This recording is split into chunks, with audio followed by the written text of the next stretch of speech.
Hello and welcome back to SF at Giants Recap. And in today's game, the Giants, they lose a disappointing loss to the Orioles 3-2. So that's what we're going to go over. Consider subscribing. I make recap videos after every Giants game. So let's hop into the scoring.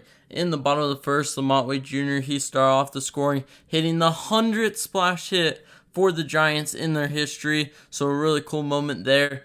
And then in the top of the second, Ryan O'Hearn, he singled on a ground ball to center field, making it 1-1.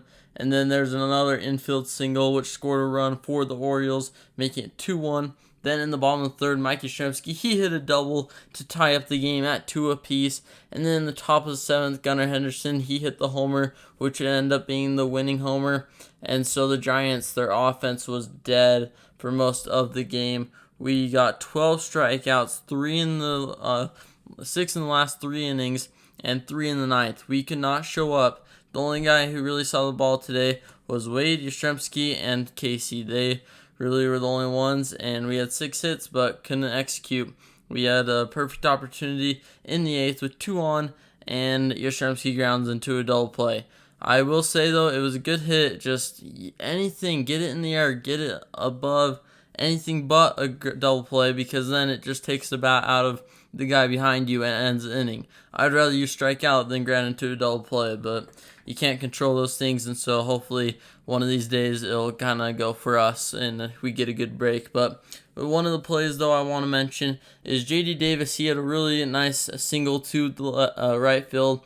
Brett Wisely did not know where the infielders were, obviously. You look around before the pitch is even thrown to see where they are, and then so that way you know where the ball will be hit, and you know if it'll drop or if it's going to be caught. He didn't know. He stutter steps and starts to go back, and then it's in the outfield, and so he goes.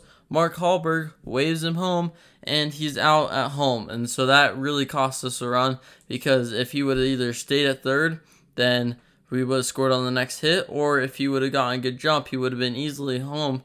And this game is tied at 3 apiece going into the 10th. And so we really just got to have those crucial baseball IQ things of thinking to look ahead, your pre-pitch, know what you're doing before you do it. But he kind of made up for it, robbing a home run later in the game. So good to see from him. But you want those basic stuff like knowing where the infielders are or knowing when to wave someone home than the athletic stuff, because everyone can be athletic and work hard enough for that, but you got to train yourself to have high baseball IQ, and the Giants rookies, they've struggled with that sometimes here and there.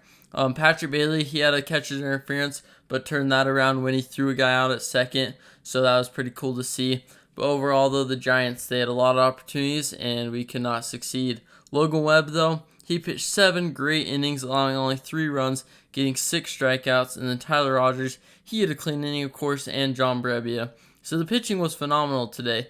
Everyone's ERA in the bullpen and starting has been really good, and that's just something that if the offense can just come along and get enough runs, we're going to win a lot more. But unfortunately, though, today the offense could not come alive. So that will do it for today's recap. Thank you for watching, and I'll see you next time for a new SF at Giants Recap video.